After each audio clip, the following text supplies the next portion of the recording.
جو سامنے آ رہی ہے IMF کے حوالے سے، وزیر اعظم نے IMF سے 90ویں جائزے کی تکمیل کے لیے فیصلہ کن کاوشوں کا آغاز ایک مرتبہ پھر کیا ہے اور MD IMF سے ملاقات کی درخواست کی ہے۔ اس حوالے سے مزید بتائیے گا ہمیں۔ جی بالکل، پاکستانی معیشت کو سہارا دینے کے لیے اور IMF پروگرام کا نواں جائزہ مکمل کرنے کے لیے وزیر اعظم شہباز شریف کی جانب سے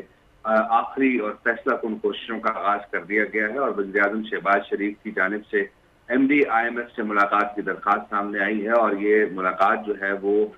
پیرس سمٹ کی سائیڈ لائنز پر ہوگی اور IMF پروگرام کی مدت ختم ہونے میں صرف 9 دن باقی ہیں اور بجٹ منظوری سے قبل IMF کا نواں جائزہ مکمل کرنے کی حکومتی کوششیں بھی ہمیں جاری نظر آ رہی ہیں اور اس سے پہلے ہم نے دیکھا گزشتہ روز وزیر خزانہ نے برطانوی حکام سے ورچوئل ملاقات میں بھی IMF پروگرام کی بحالی کے لیے مدد کی درخواست کی تھی۔ اگر نواں جائزہ مکمل ہوتا ہے تو پاکستان کو $1.2 ارب کی رقم جو ہے وہ ملے گی اور پاکستان کو اگلے مالی سال جو ہے قرضوں اور شرح سود کی ادائیگی کے لیے بڑی رقم درکار ہے اور حکومت دوست ممالک کے ذریعے IMF کو منانے کی کوشش کر رہی ہے۔ چین کی جانب سے ضمن میں پاکستان کی مالی مدد کی گئی ہے لیکن جو موجودہ صورتحال میں پاکستان کو مزید جو ہے وہ رقم کی